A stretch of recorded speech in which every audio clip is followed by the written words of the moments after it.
بسم اللہ الرحمن الرحیم۔ حاضرین، ہم آپ لوگوں کی خدمت میں لائے ہیں صلاح الدین ایوبی کے دور کے حقیقی واقعات کا سلسلہ داستان ایمان فروشوں کی۔ قسط نمبر 1۔ جب زکوی سلطان صلاح الدین ایوبی کے خیمے میں پہنچی، تم پرندوں سے دل بہلایا کرو، سپاہگری اس انسان کے لیے خطرناک کھیل ہے جو عورت اور شراب کا دل دادا ہو۔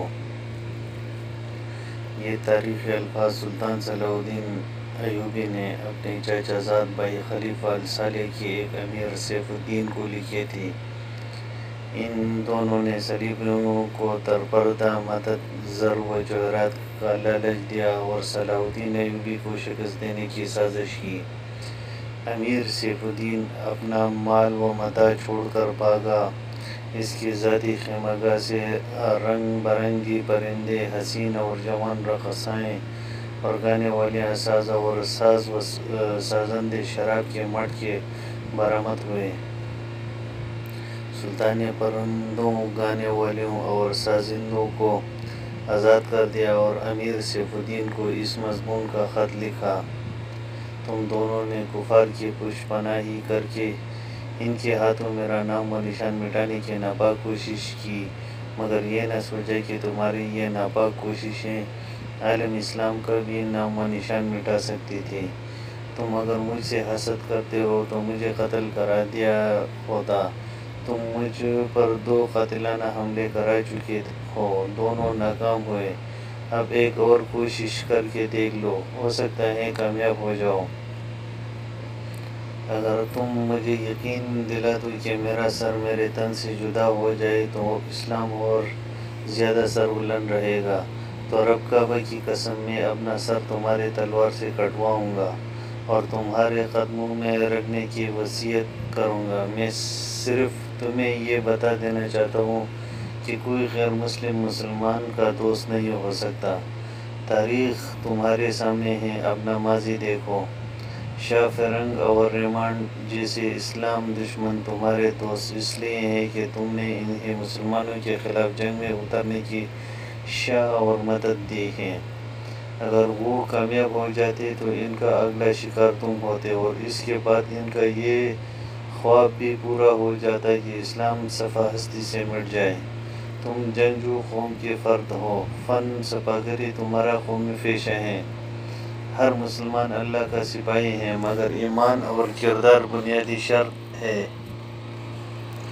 تم پرندوں سے دل بہلایا کرو، سپاہگری اس انسان کے لیے ایک خطرناک کھیل ہے جو عورت اور شراب کا دل دادا ہو۔ میں تم سے درخواست کرتا ہوں کہ میرے ساتھ تعاون کرو اور میرے ساتھ جہاد میں شریک ہو جاؤ۔ اگر یہ نہیں کر سکو تو میرے مخالفت سے باز آ جاؤ۔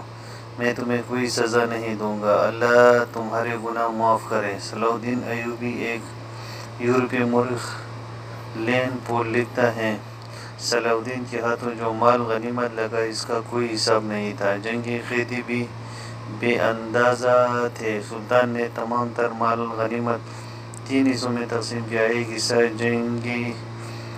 جنگی قیدیوں میں تقسیم کر کے ان کو رہا کر دیا، دوسرا حصہ اپنے سپاہیوں اور غربا میں تقسیم کیا اور تیسرا حصہ مدرسہ نظام الملک کو دے دیا۔ اس نے اس مدرسے سے تعلیم حاصل کی تھی، نہ خود کچھ رکھا اور نہ اپنے کسی جرنیل کو کچھ دیا۔ اس کا نتیجہ یہ ہوا کہ جنگی قیدی، جن میں بہت سے مسلمان تھے اور باقی غیر مسلم، رہا ہو کر سلطان کی کیمپ میں جمع ہو گئے اور سلطان کی اطاعت قبول کر کے اپنی خدمات فوج کے لیے پیش کر دی۔ ایوبی کی کشادہ ظرفی اور عظمت دور دور تک مشہور ہو گئی۔ اس سے پہلے حسیب بن صبا کے پراسرار فرقے فدائی، جنہیں یورپین مورخین نے قاتلوں کا گروہ لکھا ہے، صلاح الدین ایوبی پر 2 بار قاتلانہ حملہ کر چکے تھے، لیکن اللہ نے اس عظیم مرد مجاہد سے بہت کام لینا تھا۔ دونوں بار ایک معجزہ ہوا جس میں یہ مرد مجاہد بال بال بچ گیا۔ سلطان پر تیسرا قاتلانہ حملہ اس وقت ہوا جب وہ اپنے مسلمان بھائیوں اور صلیبیوں کی سازش کی چٹان کو شمشیر سے ریزہ ریزہ کر چکا تھا۔ امیر سیف الدین میدان جنگ سے بھاگ گیا تھا، مگر وہ سلطان کے خلاف بغض اور کینہ سے باز نہیں آیا۔ اس نے حسن بن صبا کے قاتل فرقے کی مدد حاصل کی۔ حسن بن صبا کا فرقہ اسلام کی آستین میں سام کی طرح پل رہا تھا۔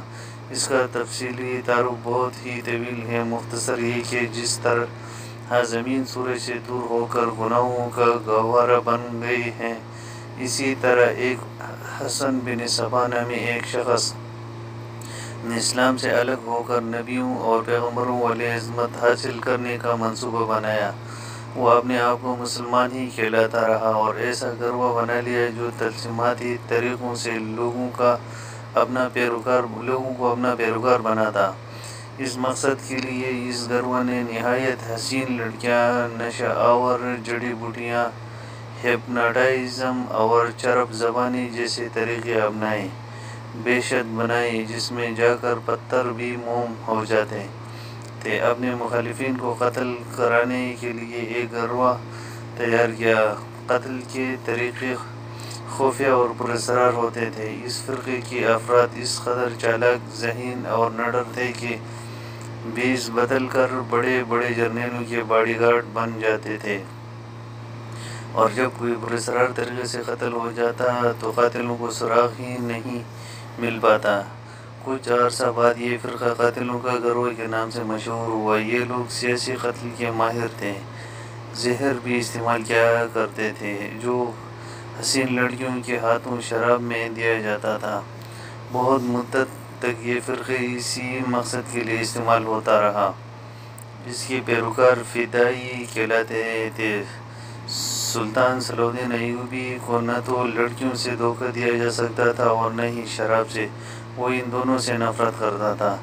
سلطان کو اس طریقے سے قتل نہیں کیا جا سکتا تھا۔ اس کو قتل کرنے کا یہی ایک طریقہ تھا کہ اس پر قاتلانہ حملہ کیا جائے۔ اس کے محافظوں کی موجودگی میں اس پر حملہ نہیں کیا جا سکتا۔ 2 حملے ناکام ہو چکے تھے اب، جبکہ سلطان کو یہ توقع تھی کہ اس کا چچا زاد بھائی الصالح اور امیر سیف الدین شکست کھا کر توبہ کر چکے ہوں گے۔ انہوں نے انتقام کی ایک اور زیر زمین کوشش کی۔ صلاح الدین نے اس فتح کا جشن منانے کے بجائے حملے جاری رکھے اور 3 قصبوں کو قبضے میں لیا، اور ان میں غازہ کا مشہور قصبہ تھا۔ اسی قصبے کی گردنواح میں ایک روز سلطان صلاح الدین ایوبی امیر جاول عدسی کے خیمے میں دوپہر کے وقت غنودگی کے عالم میں سستا رہے تھے۔ سلطان نے وہ پگڑی نہیں اتاری تھی جو میدان جنگ میں سلطان کے سر کو صحرا کی گرمی اور دشمن کی تلوار سے بچا کر رکھتی تھی۔ خیمے کے باہر اس کے محافظوں کا دستہ موجود اور چوکس تھا۔ باڈی گارڈز کی اس دستے کا کمانڈر ذرا سی دیر کے لیے وہاں سے چلا گیا۔ ایک محافظ نے سلطان کے خیمے میں گرے ہوئے پردوں میں سے جھانکا۔ اسلام کی عظمت کے پاسبان کی آنکھیں بند تھیں اور پیٹھ کے بل لیٹا ہوا تھا۔ اس محافظ نے باڈی گارڈز کی طرف دیکھا۔ ان میں سے 3-4 باڈی گارڈز نے اس کی طرف دیکھا۔ اب محافظوں نے اپنی آنکھیں بند کر کے کھولی۔ ایک خاص اشارہ 3-4 محافظ اٹھے اور 2-3 باقی باڈی گارڈز کو باتوں میں لگا لیا۔ محافظ خیمے میں چلا گیا اور خنجر کمربند سے نکال دی، دبے پاؤں چلا اور پھر چیتی کی طرح سوئے ہوئے سلطان صلاح الدین ایوبی پر چست لگائی۔ خنجر والا ہاتھ اوپر اٹھا۔ عین اسی وقت سلطان نے کروٹ بدلی۔ یہ نہیں بتایا جا سکتا کہ حملہ آور خنجر کہاں مارنا چاہتا تھا، دل میں یا سینے میں، مگر ہوا یوں کہ خنجر سلطان کی پگڑی کے بالائی حصے میں اتر گیا اور سر بال برابر جتنا دور رہا اور پگڑی سر سے اتر گئی۔ سلطان صلاح الدین بجلی کی تیزی سے اٹھا۔ اسے سمجھنے میں دیر نہیں لگی کہ اس کے یہ سب کیا ہے۔ اس پر اس سے پہلے 2 ایسے حملے ہو چکے تھے۔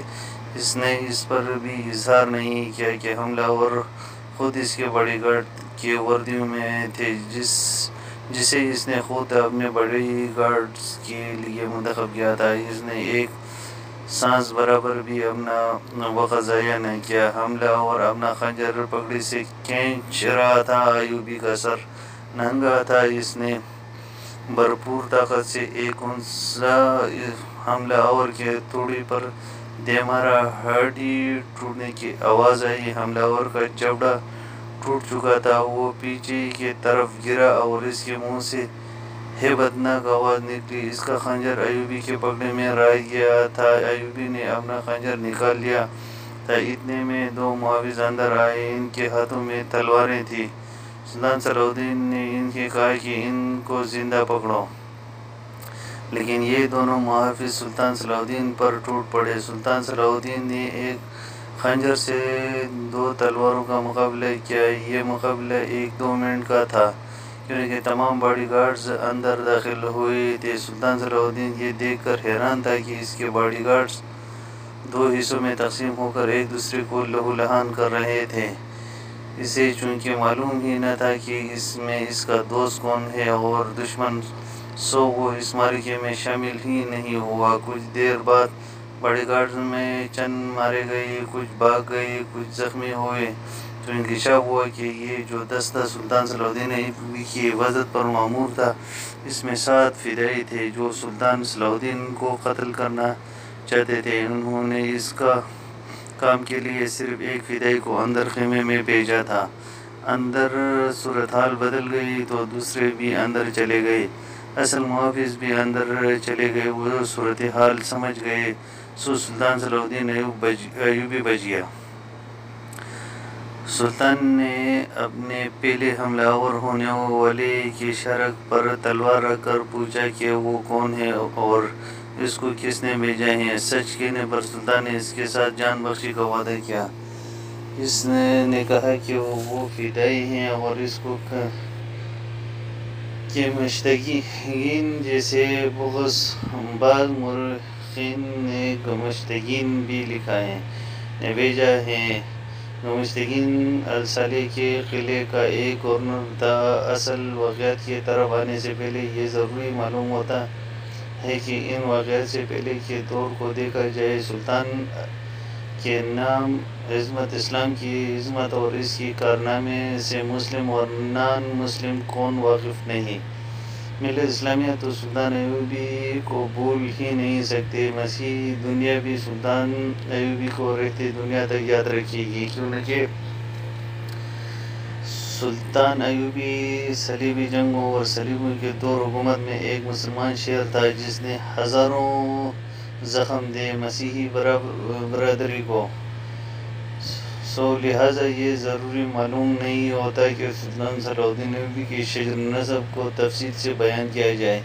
اسلام اور انسان پر ہم آپ کو ایسے واقعات سنانے جا رہے ہیں جس کی وسعت کے لیے تاریخ کا دامن بہت ہی چھوٹا پڑ جاتا ہے۔ یہ تفصیلات وقایع نگاروں اور قلم نگاروں کے ریکارڈ کی ہوئی ہیں، کچھ سینہ بسینہ اگلی نسلوں تک پہنچے۔ تاریخ نے صرف سلطان ایوبی کے کارنامے محفوظ کیے ہیں، کیونکہ تاریخ بہت کم پڑھ جاتی ہے۔ سلطان صلاح الدین ایوبی کی زندگی کے آگے ان سازشوں کا ذکر تاریخ نے بہت کم کیا ہے جو اپنوں نے سلطان صلاح الدین ایوبی کے خلاف کیا، اور اس کے شہرت تاریخی عظمت کو داغدار بنانے کے لیے ایسی لڑکیاں بار بار استعمال کی جن کی حسن تعلیماتی تھا۔ تاریخ اسلام کا یہ حقیقی ڈرامہ 23 مارچ 1129 کے روز سے شروع ہوتا ہے، جب سلطان صلاح الدین ایوبی کو مصر کا وائسرائے اور فوج کا کمانڈر ان چیف بنایا گیا۔ اسے اتنا بڑا رتبہ ایک تو اس لیے دیا گیا کہ وہ حکمرانوں کے گھروں کا نونہال تھا، اور دوسرا اس لیے کہ اوائل عمر میں ہی وہ فن حرف و ضرب کا ماہر ہو گیا تھا۔ سبکری ورثے میں پائی تھی۔ سلطان ایوبی کے معنوں میں حکمرانی، اصل معنوں میں حکمرانی بادشاہی نہیں، قوم کی عظمت اور فلاح و بہبود تھا۔ اس کا جب شعور بیدار ہوا تو پہلے حالت سے یہی محسوس کی کہ وہ تھی مسلمان حکمرانوں میں نہ صرف یہ کہ اتحاد نہ تھے بلکہ وہ ایک دوسرے کی مدد کرنے سے بھی گریز کرتے تھے۔ وہ عیاش ہو گئے تھے۔ شراب اور عورت نے جہاں انہیں ان کی زندگی رنگین بنا رکھی تھی، وہاں عالم اسلام اور اس کا عظیم مذہب کا مستقبل تاریک ہو گیا تھا۔ ان امیر حکمرانوں اور رئیسوں کے حرم غیر مسلم لڑکیوں سے بھرے رہتے تھے۔ زیادہ تر لڑکیاں یہودی اور عیسائی تھیں، جن کو خاص تربیت دے کر ان حرموں میں داخل کیا گیا تھا۔ غیر معمولی حسن اور اداکاری میں کمال رکھنے والی یہ لڑکیاں مسلمان حکمرانوں اور سربراہوں کے کردار اور قومی جذبے کو دیمک کی طرح چاڑ رہی تھیں۔ اس کا نتیجہ یہ تھا کہ صلیبی، جن میں فرنگی خاص طور پر قابل ذکر ہیں، مسلمانوں کی سلطنتوں کو ٹکڑے کرتے ہڑپ کرتے جا رہے تھے، اور بعض مسلمان تو شاہ فرنگ کو سالانہ ٹیکس اور جزیہ بھی دیتے تھے، جس کی مثال ونڈر ٹیکس کی سی تھی۔ صلیبی اپنے جنگی خود کے رعب اور چھوٹے چھوٹے حملوں سے مسلمان حکمرانوں کو ڈراتے رہتے، کچھ علاقوں پر قبضہ کرتے، ٹیکس اور تاوان وصول کرتے۔ ان کا مقصد یہ تھا کہ آہستہ آہستہ دنیائے اسلام کو ہڑپ لیا جائے۔ مسلمان رعایا کا خون چوس کر ٹیکس دیتے رہتے تھے۔ ان کا مقصد یہ تھا کہ بس ان کی عیش و عشرت میں خلل نہ آ جائے۔ چاہے رقب پرستی کے بیج بو دیے گئے تھے۔ ان میں سب سے زیادہ خطرناک فرقہ حسن بن صبا کا تھا، جو صلاح الدین کی جوانی سے ایک صدی پہلے وجود میں آیا تھا۔ یہ مفاد پرستوں کا ٹولہ تھا، نہایت خطرناک اور پراسرار۔ یہ لوگ اپنے آپ کو فدائی کہلاتے تھے۔ یاد رہے کہ پاکستانی طالبان بھی خود کو فدائی کہلاتے ہیں، جو بعد میں حشیشین کے نام سے مشہور ہوئے، کیونکہ وہ حشیشین نامی ایک نشہ آور شے سے دوسروں کو اپنے جال میں پھنساتے۔ سلطان صلاح الدین ایوبی نے مدرسہ نظام الملک میں تعلیم حاصل کی۔ یاد رہے کہ نظام الملک دنیا اسلام کے ایک وزیر تھے۔ یہ مدرسہ انہوں نے تعمیر کیا، جس میں اسلامی تعلیم دی جاتی تھی اور بچوں کو اسلامی تاریخ اور نظریات سے بیروب کیا جاتا۔ ایک مورخ ابن الازہر کے مطابق نظام الملک حسن بن صبا کی فدائیوں کا پہلا شکار ہوئے تھے، کیونکہ وہ رومیوں کی توسیع پسندی کی راہ میں چٹان بنے ہوئے تھے۔ رومیوں نے 1591 میں انہیں فدائیوں کے ہاتھوں قتل کر دیا۔ ان کا مدرسہ قائم رہا اور سلطان ایوبی نے وہی تعلیم حاصل کی۔ اسی عمر میں سپاہی کی تربیت اپنے خاندان کے بڑوں سے لی۔ نور الدین زنگی نے اس کو جنگی چالیں سکھائیں، ملک کے انتظامات کے سبق سکھائے اور ڈپلومیسی میں مہارت دی۔ اس تعلیم و تربیت نے اس کے اندر وہ جذبہ پیدا کیا جس نے آگے چل کر صلیبیوں کے لیے سلطان کو بجلی بنا دیا۔ جوانی میں ہی اس نے وہ مہارت، ذہانت اور اہلیت حاصل کی تھی جو ایک سالار اعظم کے لیے اہم ہوتے ہیں۔ سلطان صلاح الدین ایوبی نے فن حرب و ضرب میں جاسوس، گوریلا اور کمانڈو آپریشنز کو خصوصی اہمیت دی۔ اس نے دیکھ لیا تھا کہ صلیبی جاسوسی کے میدان میں آگے نکل گئے تھے اور وہ مسلمانوں کے نظریات پر نہایت کارگر حملے کر رہے تھے۔ سلطان نظریات کے محاذ پر لڑنا چاہتا تھا، جس میں تلوار استعمال نہیں ہوتی تھی۔ ان واقعات میں آپ چل کر دیکھیں گے کہ سلطان صلاح الدین کی تلوار کا وار تو گہرا ہوتا ہی تھا، لیکن اس کی محبت کا وار تلوار سے بھی زیادہ مارتا تھا۔ اس کے لیے تحمل اور بردباری کی ضرورت ہوتی تھی، جو سلطان صلاح الدین نے جوانی میں ہی خود کے اندر پیدا کر دی تھی۔ سلطان کو جب مصر کا وائسرائے بنا کر بھیجا گیا تو وہاں پر سینئر عہدیداروں نے آسمان سر پر اٹھا لیا، کیونکہ وہ سب اس عہدے کی آس لگائے بیٹھے تھے۔ ان کی نظر میں سلطان صلاح الدین طفل مکتب تھا، لیکن جب سلطان نے ان کا سامنا کیا اور باتیں سنی تو ان کا احتجاج سرد پڑ گیا۔ یورپین مورخ لین پول کے مطابق سلطان صلاح الدین ڈسپلن کا بہت ہی سخت ثابت ہوا۔ اس نے تفریح، عیاشی اور آرام کو اپنے اور فوج کے لیے حرام قرار دیا۔ اس نے اپنی تمام جسمانی اور ذہنی قوت صرف اس میں خرچ کی کہ ملت اسلامیہ کو پھر سے ایک کر سکیں اور صلیبیوں کو یہاں کے سرزمین سے نکال سکیں۔ سلطان صلاح الدین فلسطین پر ہر قیمت سے قبضہ کرنا چاہتا تھا اور یہی مقاصد سلطان صلاح الدین نے اپنے فوج کو دی۔ مصر کا وائسرائے بن کر سلطان نے کہا، اللہ نے مجھے مصر کی سرزمین دی ہے اور اللہ ہی مجھے فلسطین بھی عطا کرے گا۔ مگر مصر پہنچ کر سلطان پر انکشاف ہوا کہ اس کا مقابلہ صرف صلیبیوں سے نہیں ہے، بلکہ اس کے اپنے مسلمان بھائیوں نے اس کی راہ میں بڑے بڑے حسین جال بنا رکھے ہیں جو صلیبیوں کی عزائم اور جنگی قوتوں سے زیادہ خطرناک ہیں۔ تو یہ تھا ہلکا سا تعارف۔ مصر میں جن زعماء نے سلطان کا استقبال کیا، ان میں ایک ناجی نامی سالار بہت اہمیت کا حامل تھا۔ سلطان نے سب کو سر سے پاؤں تک دیکھا۔ سلطان کے ہونٹوں پر مسکراہٹ اور زبان پر پیار کی چاشنی تھی۔ بعض پرانے افسروں نے سلطان کو ایسے نظروں سے دیکھا جن میں طنز اور تمسخر تھے۔ وہ صرف سلطان کے نام سے واقف تھے یا یہ کہ یہ ایک شاہی خاندان کا فرد ہے اور اپنے چاچا کا جانشین ہے۔ وہ یہ بھی جانتے تھے کہ نور الدین زنگی کے ساتھ سلطان صلاح الدین ایوبی کا کیا رشتہ ہے۔ ان سب کی نگاہوں میں سلطان صلاح الدین کی اہمیت بس اس کے خاندان بیک گراؤنڈ کی وجہ سے تھی یا صرف یہ کہ وہ مصر کا وائسرائے بن کر آیا تھا۔ اس کے سوا انہوں نے سلطان ایوبی کو کوئی وقت نہ دی۔ ایک بوڑھے افسر نے اپنے ساتھ کھڑے آفیسر کے کان میں کہا، بچہ ہے، اسے ہم پال لیں گے۔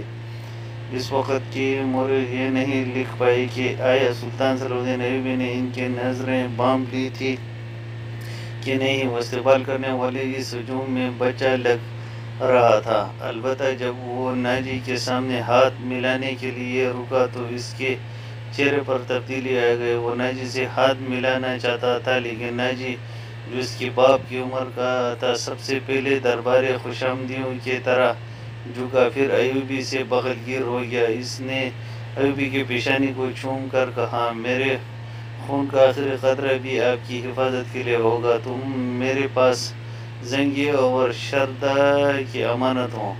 میری جان عظمت اسلام سے زیادہ قیمتی نہیں۔ محترم، اپنے خون کا ایک ایک قطرہ سنبھال کر رکھیں، صلیبی سیاہ گٹھاؤں کی طرح چھا رہے ہیں۔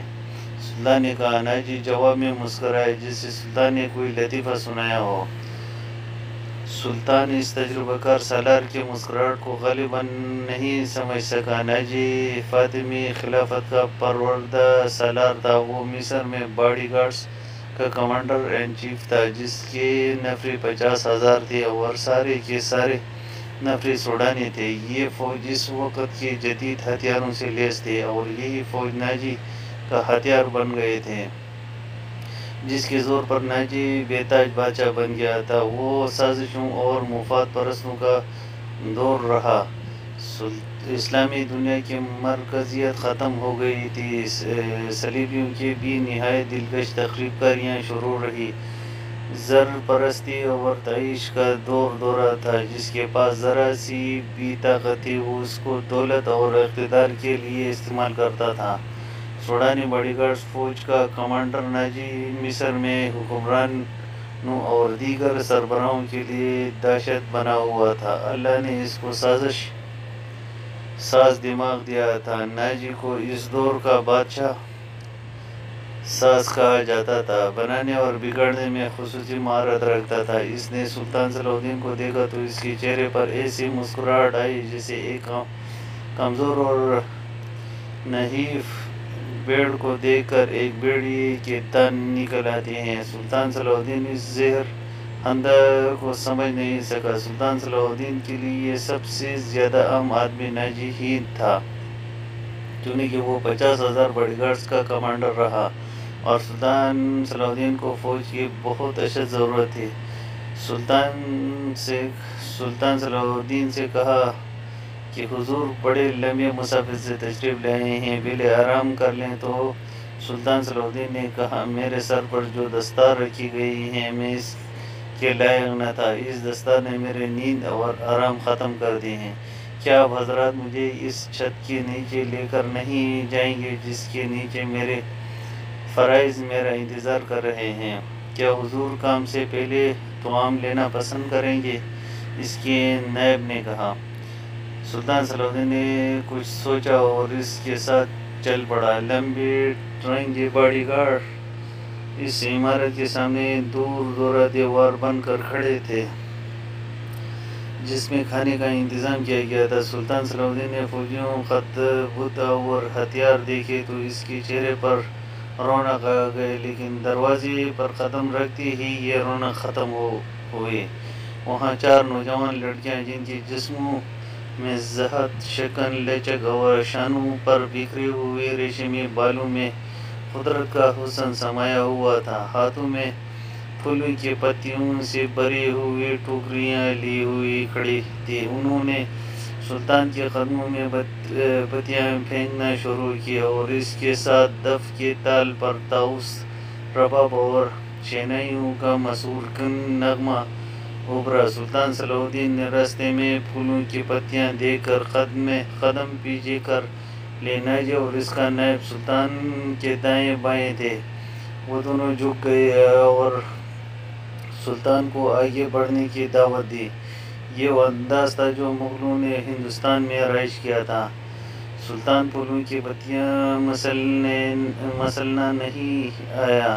ایوبی نے ایسے مسکراہٹ سے کہا جو لوگوں نے بہت ہی کم کسی کے ہونٹوں پر دیکھی تھی، ہم حضور کے قدموں میں آسمان سے تارے بھی نوچ کر بچھا سکتے ہیں۔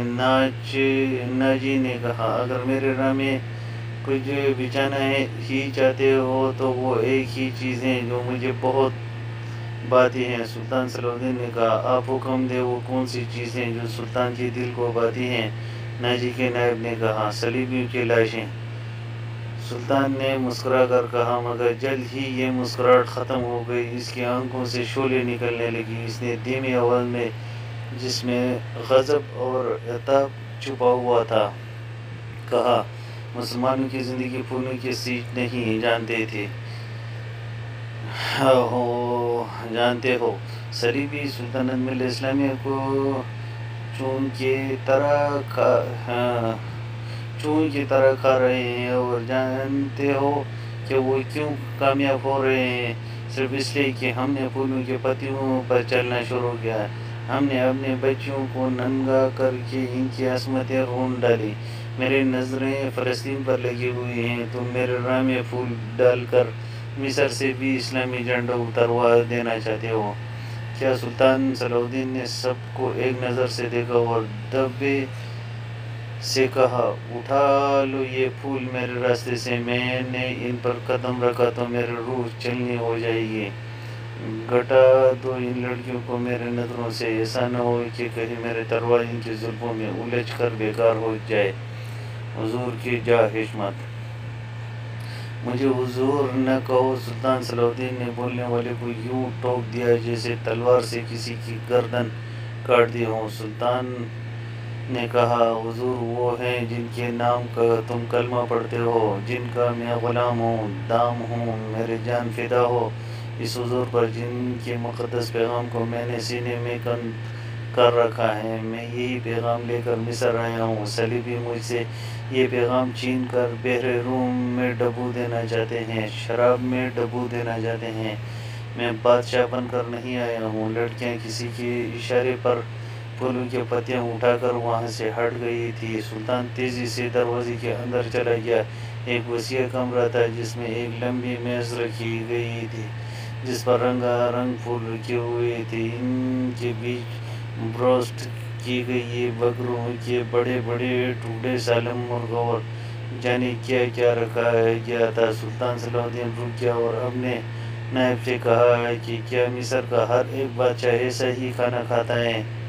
نہیں حضور، غریب تو ایسے کھانے کا خواب بھی نہیں دیکھ سکتے۔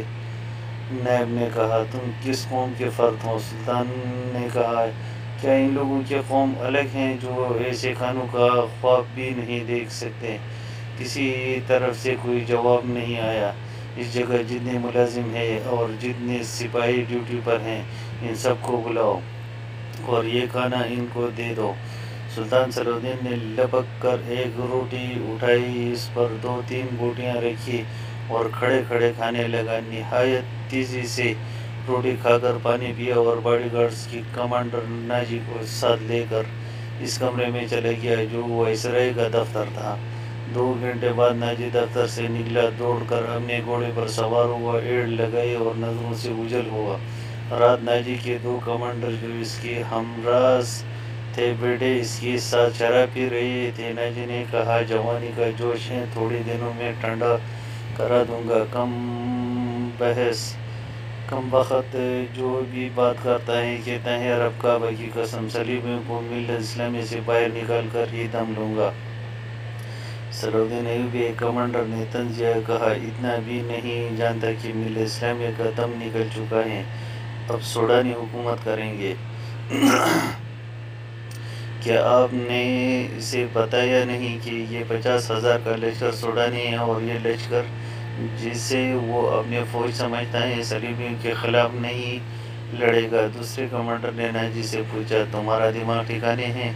اور روش میں اسے یقین دلایا ہوں کہ یہ 50,000 سوڈانی شیر صلیبیوں کی پرچے اڑا دیں گے۔ لیکن ناجی چپ ہو کر سوچ میں پڑ گیا۔ لیکن کیا؟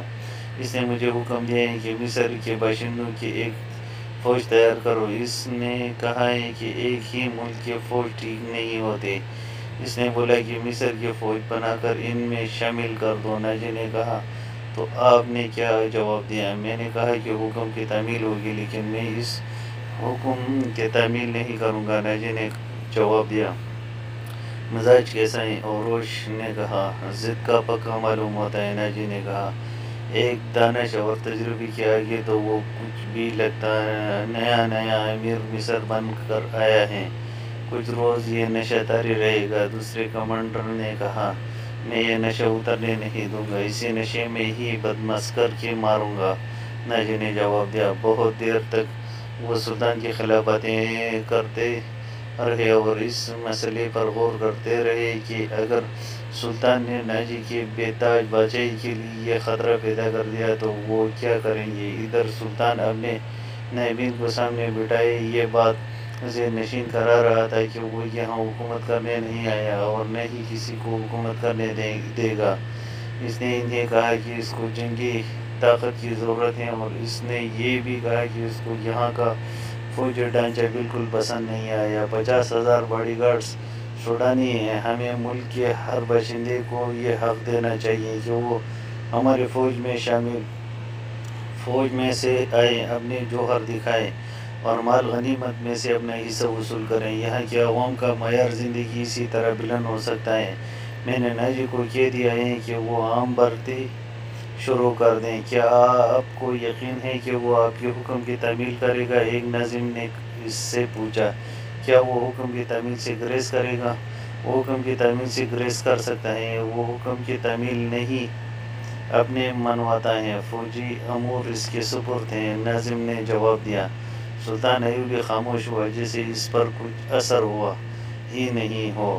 اس نے سب کو رخصت کر دیا اور صرف علی بن سفیان کو اپنے ساتھ رکھا۔ علی بن سفیان جاسوس اور جوابی جاسوس کا ماہر تھا، اسے سلطان بغداد سے اپنے ساتھ لایا تھا۔ وہ ادھیڑ عمر آدمی تھا، اداکاری، چرب زبانی، بیس بدلنے کا ماہر تھا۔ اس نے جنگوں میں جاسوسی کی بھی اور جاسوسوں کو پکڑا بھی تھا۔ اس کا اپنا ایک گروہ تھا جو آسمان سے تارے توڑ لا سکتا تھا۔ سلطان کو وہ جاسوسی کی اہمیت سے واقفیت تھی۔ فنی مہارت کے علاوہ علی بن سفیان میں وہی جذبہ تھا جو سلطان ایوبی میں تھا۔ تم نے سنا علی، یہ لوگ کہتے ہیں کہ ناجی کسی سے حکم نہیں لیتا، اپنے منواتا ہے۔ صلاح الدین نے کہا، ہاں میں نے سن لیا ہے۔ اگر میں چہرے پہچانے میں غلطی نہیں کرتا تو میرے رائے میں باڈی گارڈز کا یہ کمانڈر جس کا نام ناجی ہے ناپاک ذہنیت کا مالک ہے۔ اس کے مطابق میں پہلے سے ایک کچھ جانتا ہوں، یہ فوج جو ہمارے خزانے سے تنخواہ لے رہی ہیں دراصل ناجی کے ذاتی فوج ہیں۔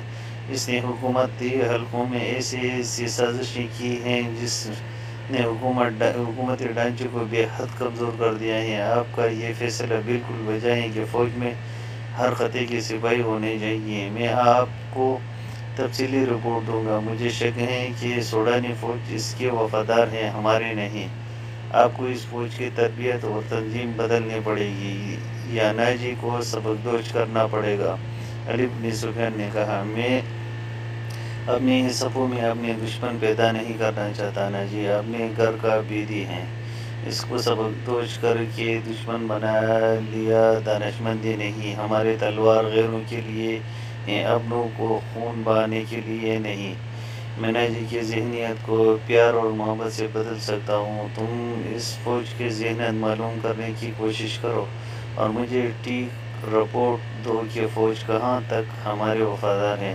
سلطان صلاح الدین نے کہا، مگر ناجی اتنا کچا نہیں تھا۔ اس کی ذہنیت پیار اور محبت کی بکیڑوں سے آزاد تھی۔ اسے اگر پیار تھا تو اپنے اقتدار اور شیطانیت کے ساتھ، اس لحاظ سے وہ پتھر تھا، مگر جیسے وہ اپنے جال میں پھنسا لینا چاہتا تھا اس کے سامنے موم بن جاتا تھا۔ اس نے سلطان صلاح الدین کے سامنے یہی رویہ اختیار کیا، یہاں تک کہ وہ سلطان صلاح الدین کے سامنے بیٹھتا بھی نہیں، ہاں میں ہاں ملاتا چلا جاتا۔ اس نے مصر کے مختلف حصوں سے سلطان صلاح الدین کے حکم کے مطابق فوج کے لیے عام بھرتی شروع کی تھی، اگرچہ یہ کام اس کی مرضی کے خلاف تھا۔ دن گزرتے گئے، سلطان صلاح الدین اسے کچھ پسند کرنے لگا تھا۔ ناجی نے سلطان صلاح الدین کو یقین دلایا تھا کہ سوڈانی فوج اس کے حکم کے منتظر ہے اور یہ قوم کی توقعات پر پورا اترے گی۔ ناجی 2-3 بار سلطان صلاح الدین کو کہہ چکا تھا کہ سوڈانی فوج باڈی گارڈز کی طرف سے اسے دعوت دینا چاہتا ہے اور فوج اس کے اعزاز میں جشن منانے کو بےتاب ہے، لیکن سلطان صلاح الدین یہ دعوت مصروفیات کی وجہ سے قبول نہیں کر سکا۔ رات کا وقت تھا۔ ناجی اپنے کمرے میں 2 متعدد جونیئر کمانڈروں کے ساتھ بیٹھا شراب پی رہا تھا۔ 2 ناچنے والیاں ہلکی موسیقی پر مستی میں آئے ہوئے ناگنوں کی طرح معصور کن اداؤں سے رقص کر رہی تھیں۔ ان کے پاؤں میں گھنگرو نہیں بلکہ ان کے جسموں پر کپڑے صرف اس قدر تھے کہ ان کی سطر ڈھکی ہوئی تھی۔ اس رقص میں خمار کا تاثر تھا۔ دربان اندر آیا اور ناجی کے کان میں کچھ کہا۔ ناجی جب شراب اور اس کے نشے میں محو ہوتا تھا تو کوئی اندر آنے کی جرأت نہیں کر سکتا تھا۔ صرف ناجی کو معلوم تھا کہ وہ کون سا کام ہے جس کے لیے ناجی شراب و شباب کی محفل سے اٹھا کرتا ہے، ورنہ وہ اندر آنے کی جرأت نہیں کرتا تھا۔ اس کے بعد سنتے ہی ناجی باہر نکل گیا۔ وہاں سوڈانی لباس میں ملبوس ایک ادھیڑ عمر کا آدمی تھا، اس کے ساتھ ایک جوان لڑکی تھی۔ ناجی کو دیکھ کر وہ اٹھے۔ ناجی کے چہرے کی دلکشی اور خط کاٹ دیکھ کر ٹھٹک گیا۔ وہ عورت کا شکاری تھا، اسے عورتیں صرف عیاشی کے لیے درکار نہیں تھیں، ان سے وہ اور بھی کئی کام لیا کرتا تھا، جن میں سے ایک یہ تھا کہ وہ ان میں سے بہت ہی خوبصورت اور عیار لڑکیوں کے ذریعے بڑے افسروں کو اپنی مٹھی میں رکھتا تھا، اور ایک کام یہ بھی کہ وہ انہیں امیروں اور حکمرانوں کو بلیک میل کرنے کے لیے استعمال کیا کرتا تھا، اور ساتھ میں اس سے جاسوسی بھی کرا لیا کرتا تھا۔ جس طرح قصاب جانور کو دیکھ کر بتاتا ہے کہ اس کا گوشت کتنا ہے، اس طرح ناجی بھی لڑکی کو دیکھ کر بتاتا تھا کہ یہ لڑکی کس کام کے لیے موزوں ہے۔ لڑکیوں کے بیپاری اور بردہ فروش اکثر مال ناجی کے پاس ہی لایا کرتے تھے۔ یہ آدمی بھی ایسی ہی بیپاریوں میں سے ہی لگتا تھا۔ لڑکی کے مطابق اس نے بتایا کہ لڑکی تجربہ کار ہے، ناچ بھی سکتی ہے اور پتھر کو زبان کی میٹھی پن کی وجہ سے پانی میں تبدیل بھی کر سکتے ہیں۔ ناجی نے اس کا تفصیلی انٹرویو لیا۔ وہ اس فن کا ماہر تھا۔ اس نے رائے قائم کی کہ جس کام کے لیے وہ اس لڑکی کو تیار کر رہا ہے، تھوڑی سی ٹریننگ کے بعد یہ لڑکی اس کام کے لیے موزوں ہوگی۔ بیپاری کی قیمت وصول کر کے چلا گیا۔ ناجی اس لڑکی کو اپنے کمرے میں لے کر چلا گیا جہاں اس کے ساتھی رقص اور شراب سے دل بہلا رہے تھے۔ اس نے لڑکی کو نچانے کے لیے کہا اور جب لڑکی نے اپنا چوغا اتار کر اپنے جسم کو بل دی تو ناجی اور اس کے ساتھی تڑپ اٹھے۔ پہلے ناچنے والیوں کے رنگ پیلے پڑ گئے کیونکہ ان کی قیمت کم ہو گئی تھی۔ ناجی نے اس وقت محفل برخاست کر دی اور لڑکی کو پاس بٹھا کر سب کو باہر نکال دیا۔ لڑکی سے نام پوچھا تو اس نے زکوئی بتایا۔ ناجی نے اس سے کہا، زکوئی، تم کو یہاں لانے والے نے بتایا ہے کہ تم پتھر کو پانی میں تبدیل کر سکتے ہو۔ میں تمہاری یہ کمال دیکھنا چاہتا ہوں۔ وہ پتھر کون ہے؟ زکوئی نے سوال کیا۔ نیا امیر مصر، ناجی نے کہا، وہ سالار اعظم بھی ہیں۔ سلطان صلاح الدین ایوبی، زکوئی نے پوچھا۔ ہاں، اگر تم اس کو پانی میں تبدیل کر دو تو میں اس کے وزن جتنا سونا تمہارے قدموں میں رکھ دوں گا۔ وہ شراب تو پیتا ہوگا؟ زکوئی نے پوچھا۔ نہیں، شراب، ناچ گانا، تفریح سے وہ اتنی ہی نفرت کرتا ہے جتنی مسلمان خنزیر سے کرتا ہے۔ ناجی نے کہا، میں نے سنا تھا آپ کے پاس تو لڑکیوں کا ایک طلسم ہے جو نیل کے روانے کو روک لیتا ہے، تو کیا وہ طلسم ناکام ہوا؟ زکوئی نے پوچھا۔ میں نے ابھی تک ان کو آزمایا ہی نہیں۔ یہ کام تم کر سکتے ہو۔ میں تم کو سلطان کی عادتوں کے بارے میں بتا دیتا ہوں۔ ناجی نے کہا، کیا آپ اسے زہر دینا چاہتے ہیں؟ زکوئی نے پوچھا۔ نہیں، ابھی نہیں، میرے اس کے ساتھ کوئی دشمنی نہیں، میں بس یہ چاہتا ہوں کہ وہ ایک بار کسی طرح تم جیسے لڑکی کے جال میں پھنس جائے، پھر میں اسے اپنے پاس بیٹھ کر شراب پلا سکوں۔ اگر اس کو قتل کرنا مقصود تھا تو میں یہ کام حشیشین سے آسانی کے ساتھ کر سکتا تھا۔ ناجی نے جواب دیا، یعنی آپ سلطان سے دشمنی نہیں، دوستی کرنا چاہتے ہو؟ زکوئی نے کہا۔ اتنا برجستہ جملہ سن کر ناجی لڑکی کو چند لمحے غور سے دیکھتا رہا۔ لڑکی اس کی توقع سے زیادہ ذہین تھی۔ ہاں زکوئی، ناجی نے اس کے نرم و ملائم بالوں پر ہاتھ پھیرتے ہوئے کہا، میں اس کے ساتھ دوستی کرنا چاہتا ہوں، ایسی دوستی کہ وہ میرا ہم نوا اور ہم پیالہ بن جائے۔ اگر میں جانتا ہوں کہ مجھے اس سے کیا کام لینا ہے، ناجی نے کہا اور ذرا سوچ کر بولا، لیکن میں تمہیں یہ بھی بتا دوں کہ ایک جادو سلطان کے ہاتھوں میں بھی ہے۔ اگر تمہارا حسن پر اس کے ہاتھ کا جادو چل گیا تو میں تمہیں زندہ نہیں چھوڑوں گا۔ اگر تم نے مجھے دھوکہ دیا تو ایک دن سے بھی زیادہ زندہ نہیں رہ سکو گے۔ سلطان صلاح الدین تم کو موت سے بچا نہیں سکے گا۔ تمہاری زندگی اور موت میرے ہاتھوں میں ہیں، جاری ہیں۔ زندگی اور موت میرے ہاتھوں میں ہیں، جاری ہیں۔ جزاک اللہ خیر۔